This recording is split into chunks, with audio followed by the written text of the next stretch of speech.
नमस्कार दोस्तों। आज मैं आपके लिए लेकर आया हूं हैदराबाद की सबसे हॉन्टेड जगह कुंदन बाग की दो सच्ची डरावनी कहानियां। हाँ, तो चलिए अब समय बर्बाद न करते हुए पहली कहानी शुरू करते हैं। मैं हमेशा से ही अलौकिक रहस्यों की ओर आकर्षित था। एक अतृप्त जिज्ञासा जो मुझे अक्सर उन स्थानों पर ले जाती थी जहां दूसरों के जाने की हिम्मत नहीं होती थी। भारत में अपनी यात्रा के दौरान मैंने कुंदन बाग की फुसफुसाहट सुनी, एक ऐसी जगह जिसने वर्षों से एक भयावह प्रतिष्ठा अर्जित की थी। कहा जाता है कि हैदराबाद का यह छोटा भूला बिसरा इलाका असामान्य गतिविधियों से ग्रस्त था, जो भयानक घटनाओं का एक अस्थिर संगम था जिसकी कोई व्याख्या नहीं की जा सकती थी। स्थानीय लोगों के बीच दबे स्वरों में फुसफुसाती हुई कुंदन बाग की कहानियां रोंगटे खड़े कर देने वाली थी। भूत या प्रेत, अस्पष्टीकृत मौतों और दुष्ट आत्माओं की लंबे समय तक मौजूदगी की कहानियां इस क्षेत्र की कहानी का एक अभिन्न अंग बन गई थी। यह एक ऐसी जगह थी जहां अंधकार ने जड़ें जमा ली थीं, जहां जीवित और मृत के बीच की सीमाएं धुंधली होती दिख रही थीं। और यह वही अंधेरा था जिसने मुझे अंदर खींच लिया, एक चुंबकीय खिंचाव जिसका मैं विरोध नहीं कर सका। कुंदन बाग पहुंचकर मैं तुरंत हवा में छाए सूनेपन से दंग रह गया। एक समय जीवंत रहने वाला इलाका अब खंडहर हो चुका है। इसकी सड़कें बिल्कुल खाली हैं, इसकी इमारतें जर्जर हो चुकी हैं। घर समय बीतने की मूक गवाही दे रहे थे। उनकी टूटी खिड़कियां किसी खाई में घूरती खाली आंखों की तरह थीं। जैसे जैसे मैंने आस पड़ोस का पता लगाया, मेरे अंदर पूर्वाभास की भावना घर कर गई। वातावरण स्पष्ट तनाव से भरा हुआ था, मानो हवा में ही कोई ऐसा रहस्य छिपा हो जो उजागर होने से इनकार कर रहा हो। घर प्रहरी की तरह खड़े थे, उनके अंधेरे आंतरिक भाग समय के बीतने से अछूते प्रतीत होते थे। ऐसा लगता था मानो अतीत ने कुंदन बाग पर एक अमिट छाप छोड़ दी हो और वर्तमान उसके पूर्व स्व की प्रतिध्वनि मात्र था। रात के लिए मेरा आवास एक पुरानी जर्जर इमारत थी जो कभी छात्रावास के रूप में काम करती थी। स्वागत क्षेत्र एक उदास स्थान था। टिमटिमाती मोमबत्तियां दीवारों पर भयानक छाया डाल रही थीं। केयरटेकर, भुतहा आंखों वाला एक अनुभवी व्यक्ति, ने मुझे मेरे कमरे की चाबी देते हुए एक संक्षिप्त चेतावनी दी। उनके शब्द गूढ़ थे। कुंदन बाग के चारों ओर फैले अंधेरे में सावधानी से चलने की एक मूक अपील। मेरा कमरा एक अंधेरा कमरा था। बाहर का अंधेरा पर्दों की दरारों से रिस रहा था। बाहर की हवा एक शोकाकुल भूत की तरह चिल्ला रही थी और छात्रावास की दीवारें अतीत की कहानियों की गवाही देती हुई प्रतीत हो रही थीं। यह एक ऐसी जगह थी जहां समय रुक गया था, जहां इतिहास की गूंज गलियारों में गूंजती थी। रात अस्वाभाविक रूप से शांत थी। यह सन्नाटा केवल खिड़की के शीशों पर बारिश की हल्की थपकी से टूटता था। जैसे ही मैं बिस्तर पर लेटा, मुझे देखे जाने का एहसास हुआ, एक ऐसी अनुभूति जिसने मेरी रीढ़ में सिहरन पैदा कर दी। ऐसा लग रहा था जैसे अंधेरा जीवंत हो गया है और मैं धीमी धीमी फुसफुसाहटें सुन सकता हूं, जैसे कोई वर्णक्रमीय बातचीत हवा में फैल रही हो। सबसे पहले मैंने फुसफुसाहटों को केवल अपनी कल्पना की कल्पना, अति सक्रिय दिमाग की उपज कहकर खारिज कर दिया। लेकिन जैसे जैसे घंटे बीतते गए, आवाजें ऊंची और अधिक आग्रहपूर्ण होती गईं। ऐसा लग रहा था जैसे वे दीवारों से ही निकल रहे हों, मानो इमारत में ही ऐसे रहस्य हों जो उजागर होने को उत्सुक हों। मेरा दिल तेज हो गया और मुझे एहसास हुआ कि कुंदन बाग में कुछ और भी है जो नजर नहीं आता। एक अदम्य जिज्ञासा से प्रेरित होकर मैं दालान में चला गया। मेरी टॉर्च की हल्की चमक अंधेरे को चीर रही थी। हवा एक अलौकिक ऊर्जा से भारी हो गई थी और मैं महसूस कर सकता था कि आंखें मुझे छाया से देख रही हैं। टिमटिमाती मोमबत्ती की रोशनी ने दीवारों पर विकृत आकृतियां बना दी और अदृश्य शक्तियों से घिरे होने का एहसास मुझ पर हावी हो गया। जैसे जैसे मैं गलियारे से नीचे उतरता गया, मेरे सामने एक आकृति उभरी। उसका रूप बदल रहा था और एक भूतिया प्रेत की तरह टिमटिमा रहा था। वह झुका हुआ खड़ा था। उसकी आंखें एक भयानक तीव्रता के साथ मुंह पर टिकी हुई थीं, जिससे मेरी रीढ़ में सिहरन दौड़ गई। आकृति के होंठ हिले और एक फुसफुसाहट मेरे कानों तक पहुंची, शब्दों का एक टुकड़ा जिसमें दुहक और लालसा का भार था। आकृति की उपस्थिति किसी स्पष्टीकरण के विपरीत प्रतीत होती है। उसका रूप डगमगा रहा है, मानो वह अपने आकार को बनाए रखने के लिए संघर्ष कर रहा हो। फुसफुसाहटों के माध्यम से मैंने उस कहानी को एक साथ जोड़ना शुरू कर दिया जो वह व्यक्त करना चाहती थी। यह एक महिला का भूत था। उसके चेहरे पर एक दुखद अतीत का बोझ था। जब वह अपनी कहानी सुना रही थी तो उसकी आंखों में एक भयावह उदासी झलक रही थी। प्यार और विश्वासघात की कहानी, अथाह अंधेरे से कटे हुए जीवन की कहानी। जैसे जैसे उसकी कहानी सामने आई, मैं उसके दर्द और पीड़ा को महसूस कर सकता था। उसकी बेचैन आत्मा उस पीड़ा से कुंदन बाग तक बंधी हुई थी जिसने उसे निगल लिया था। फुसफुसाहटें तेज हो गईं, हवा दुहक से भर गई और मुझे पता था कि मैं एक त्रासदी देख रहा था जो इन्हीं दीवारों के भीतर प्रकट हुई थी। यह ऐसा था मानो भूत सांत्वना चाहता हो, दर्द के उस अनवरत चक्र से मुक्ति चाहता हो जिसने उसे जकड़ रखा था। भूत की उपस्थिति में मुझे हमारी समझ से परे एक ऐसी दुनिया से जुड़ाव महसूस हुआ, एक ऐसा क्षेत्र जहां जीवित और मृत एक नाजुक संतुलन में सह अस्तित्व में थे। प्रत्येक फुसफुसाए हुए शब्द के साथ मुझे एहसास हुआ कि कुंदन बाग एक ऐसी जगह थी जहां अतीत ने एक अमिट छाप छोड़ी थी, जहां इतिहास की गूंज समय के साथ गूंजती रही। भूत की आंखें समझने की, उस पीड़ा से मुक्ति की गुहार लगा रही थीं जिसने उसे इस उजाड़ इलाके में बांध रखा था। जैसे जैसे रात बीतती गई, मैंने खुद को भूत की कहानी में और गहराई तक डूबता हुआ पाया, जो दशकों पहले हुई एक त्रासदी का गवाह था। बाहर हवा धीमी हो गई थी और फुसफुसाहट एक भयावह चरम सीमा में परिणत होती प्रतीत हो रही थी। यह प्रेम और हानि, विश्वासघात और बदले की कहानी थी और कुंदन बाग की दीवारें उस अनकही भयावहता की गवाह थीं जो भीतर प्रकट हुई थी। जैसे जैसे उसकी कहानी सामने आई, मैं उसके दर्द और पीड़ा को महसूस कर सकता था। उसकी बेचैन आत्मा उस पीड़ा से कुंदन बाग तक बंधी हुई थी जिसने उसे निगल लिया था। फुसफुसाहटें तेज हो गईं, हवा दुख से भर गई और मुझे पता था कि मैं एक त्रासदी देख रहा था जो इन्हीं दीवारों के भीतर प्रकट हुई थी। यह ऐसा था मानो भूत सांत्वना चाहता हो, दर्द के उस अनवरत चक्र से मुक्ति चाहता हो जिसने उसे जकड़ रखा था। भूत की कहानी की परिणति के साथ कमरे में बंद होने की भावना घर कर गई। मेरे सामने की आकृति धुंधली होने लगी, उसका रूप और अधिक अलौकिक होता गया जब तक कि वह अंततः नष्ट नहीं हो गया और अपने पीछे एक गहरा खालीपन छोड़ गया। छात्रावास एक भयानक सन्नाटे में डूबा हुआ था। फुसफुसाहट शांत हो गई थी और हवा में राहत की खट्टी मीठी अनुभूति थी। भूत के चले जाने के बाद मैं इस भावना को हिला नहीं सका कि कुंदन बाग में अभी भी अनकही कहानियां हैं, उन जीवन की कहानियां जो जिए गए थे, प्यार जो खो गए थे और एक इतिहास जो वर्तमान को परेशान करता रहा। जैसे जैसे सुबह होने लगी, मुझे पता चला कि मैंने भूत को वह बंद करने में भूमिका निभाई थी जिसकी वह इच्छा कर रही थी, उस अंधेरे से मुक्ति जिसने उसे इस जगह पर बांध रखा था। कुंदन बाग छोड़ते हुए मैं अपने साथ भूतिया उपस्थिति का सामना करने का बोझ लेकर आया। यह अनुभव एक भयावह अनुस्मारक था कि अतीत की गूंज वर्तमान में रह सकती है, कि जीवित और मृत के बीच की सीमाएं हमारी कल्पना से कहीं अधिक छिद्रपूर्ण थीं।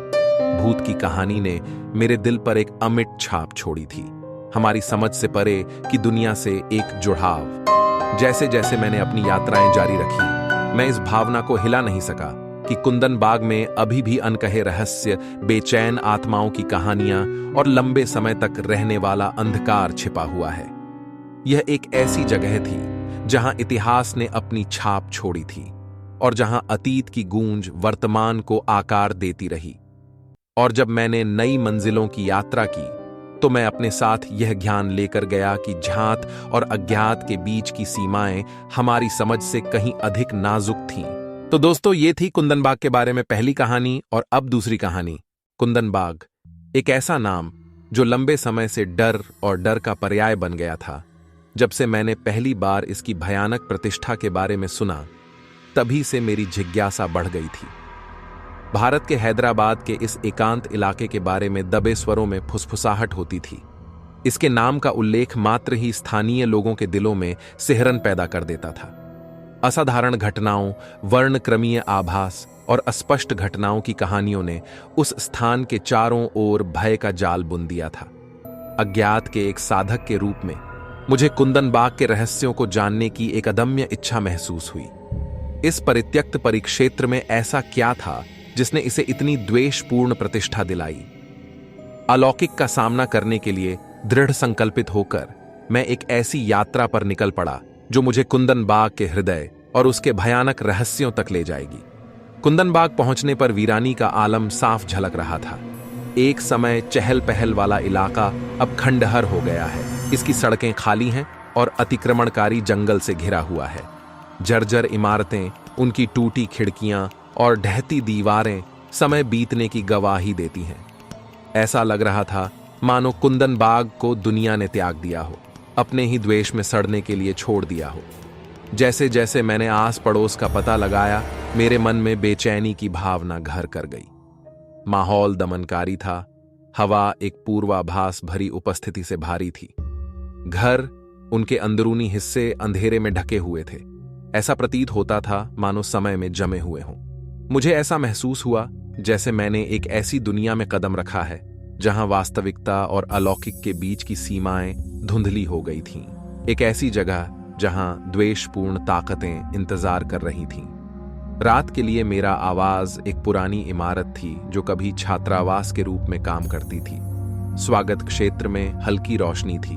टिमटिमाती मोमबत्तियां दीवारों पर भयानक नृत्य कर रही थीं। केयरटेकर, एक अनुभवी व्यक्ति जिसकी आंखों में प्रेतवाधित भाव था, ने गंभीर चेतावनी के साथ मुझे मेरे कमरे की चाबी सौंपी। उनके शब्द गूढ़ थे, कुंदन बाग पर छाए अंधेरे के सामने सावधानी बरतने की एक मूक अपील। जब मैंने प्रवेश किया तो मेरा कमरा छाया की जेल जैसा महसूस हुआ। फटे पुराने और फीके पर्दे रात के स्याह अंधेरे को मुश्किल से दूर रख रहे थे। बाहर की हवा शोकपूर्ण ढंग से चिल्ला रही थी और छात्रावास की दीवारों से द्वेष की आभा झलक रही थी। ऐसा लगता था मानो अतीत ने इमारत पर निराशा की अमिट छाप छोड़ दी हो। जैसे जैसे रात बीतती गई, कुंदन बाग में सन्नाटा पसर गया, जो खिड़की के शीशों पर बारिश की हल्की थपकी से टूटा। मैं बिस्तर पर लेटा था। मेरी इंद्रियां तेज हो गईं और मुझ पर देखे जाने का एहसास घर कर गया। तभी मुझे हल्की हल्की फुसफुसाहटें सुनाई देने लगीं, जैसे हवा में चल रही कोई वर्णक्रमीय बातचीत हो। सबसे पहले मैंने फुसफुसाहटों को महज अपनी कल्पना की उपज, अति सक्रिय दिमाग की अभिव्यक्ति कहकर खारिज कर दिया, लेकिन वे जोर शोर से और अधिक आग्रही होते हुए डटे रहे। ऐसा लग रहा था जैसे हॉस्टल की दीवारें एक छिपी हुई उपस्थिति के साथ जीवित थीं। उनके रहस्य उजागर होने के लिए उत्सुक थे। मेरा दिल तेज हो गया और मुझे एहसास हुआ कि कुंदन बाग में जितना मैंने सोचा था उससे कहीं अधिक गहरा अंधेरा था। एक अतृप्त जिज्ञासा से प्रेरित होकर मैं दालान में घुस गया। मेरी टॉर्च की कमजोर किरण दमनकारी अंधेरे को काट रही थी। हवा एक अलौकिक ऊर्जा से घनी हो गई और मुझे अपने ऊपर नजरें महसूस हुई, अदृश्य फिर भी असंदिग्ध रूप से मौजूद। मोमबत्तियों की हिलती रोशनी ने दीवारों पर भयानक विचित्र आकृतियां बना दी और वर्णक्रमीय संस्थाओं से घिरे होने की भावना मेरे मन में बस गई। जैसे जैसे मैं गलियारे से नीचे उतरता गया, मेरे सामने एक आकृति उभरी। उसका रूप बदल रहा था और एक भूत या प्रेत की तरह टिमटिमा रहा था। वह झुका हुआ खड़ा था। उसकी आंखें मुझ पर इतनी तीव्रता से टिकी थीं कि मेरी रीढ़ में सिहरन दौड़ गई। आकृति के होंठ हिले और एक फुसफुसाहट मेरे कानों तक पहुंची। शब्दों का एक टुकड़ा दुख और निराशा से भारी था। आकृति की उपस्थिति समझ से परे थी। इसका रूप उतार चढ़ाव वाला था, जैसे कि यह अपने भौतिक आकार को बनाए रखने के लिए संघर्ष कर रहा हो। फुसफुसाए हुए अंशों के माध्यम से मैंने एक कथा को जोड़ना शुरू किया। एक महिला की दुखद कहानी जिसने एक बार कुंदन बाग को घर बुलाया था। जब वह अपनी कहानी सुना रही थी तो उसके चेहरे पर एक दर्दनाक अतीत का बोझ था और उसकी आंखों में भयानक उदासी झलक रही थी। जैसे जैसे उसकी कहानी सामने आई, मुझे उसकी पीड़ा से जुड़ाव, मानवीय भावनाओं और पीड़ा का एक साझा अनुभव महसूस हुआ। उसकी कहानी प्रेम और विश्वासघात की थी, अथाह अंधकार से कटे हुए जीवन की थी।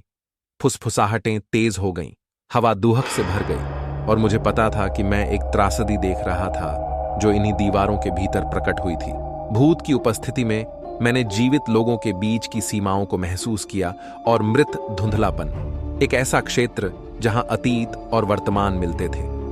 प्रत्येक फुसफुसाए हुए शब्द के साथ मुझे एहसास हुआ कि कुंदन बाग एक ऐसी जगह थी जहां इतिहास ने एक अमिट छाप छोड़ी थी, जहां समय की गूंज इमारतों की नींव के माध्यम से गूंजती रही। भूत की आंखों ने मुझसे समझने, उस पीड़ा से मुक्ति पाने की प्रार्थना की जिसने उसे इस शापित स्थान पर बांध रखा था। जैसे जैसे रात बढ़ती गई, मैंने खुद को भूत की कहानी में और भी गहराई तक डूबता हुआ पाया, जो दशकों पहले हुई एक त्रासदी का गवाह था। बाहर हवा धीमी हो गई और फुसफुसाहटें शोकपूर्ण चरम सीमा तक पहुंच गईं। यह दुख और प्रतिशोध की कहानी थी, एक ऐसी कहानी जो दिवंगत लोगों के गुस्से से उबल रही थी। उसकी कहानी की परिणति के साथ कमरे में एक बंदपन की भावना छाने लगी। मेरे सामने की आकृति धुंधली होने लगी, उसका रूप और अधिक अलौकिक होता गया, जब तक कि वह अंततः नष्ट नहीं हो गया और अपने पीछे एक गहरा खालीपन छोड़ गया। हॉस्टल में एक भयानक सन्नाटा छा गया था। फुसफुसाहटें बंद हो गई थीं और हवा में राहत का खट्टा मीठा एहसास था। उनके जाने के बाद मैं इस भावना को हिला नहीं सका कि कुंदन बाग में अभी भी अनकही कहानियां हैं, ऐसे जीवन की कहानियां जो जिए गए थे, प्यार जो खो गए थे, और एक इतिहास जो वर्तमान को परेशान करता रहा है। जैसे जैसे सुबह होने लगी, मुझे पता चला कि मैंने भूत को वह अंत देने में भूमिका निभाई है जिसकी वह इच्छा कर रही थी, उस निरंतर अंधेरे से मुक्ति जिसने उसे फंसा रखा था। कुंदन बाग छोड़ते हुए मैं अपने साथ भूतिया उपस्थिति का सामना करने का बोझ लेकर आया। यह अनुभव एक भयावह अनुस्मारक था कि अतीत की गूंज वर्तमान में रह सकती है, कि जीवित और मृत के बीच की सीमाएं हमारी कल्पना से कहीं अधिक छिद्रपूर्ण थीं। भूत की कहानी ने मेरे दिल पर एक अमिट छाप छोड़ी थी, हमारी समझ से परे की दुनिया से एक जुड़ाव। जैसे जैसे मैंने अपनी यात्राएं जारी रखीं, मैं इस भावना को हिला नहीं सका कि कुंदन बाग में अभी भी अनकहे रहस्य, बेचैन आत्माओं की कहानियां और लंबे समय तक रहने वाला अंधकार छिपा हुआ है। यह एक ऐसी जगह थी जहां इतिहास ने अपनी छाप छोड़ी थी और जहां अतीत की गूंज वर्तमान को आकार देती रही।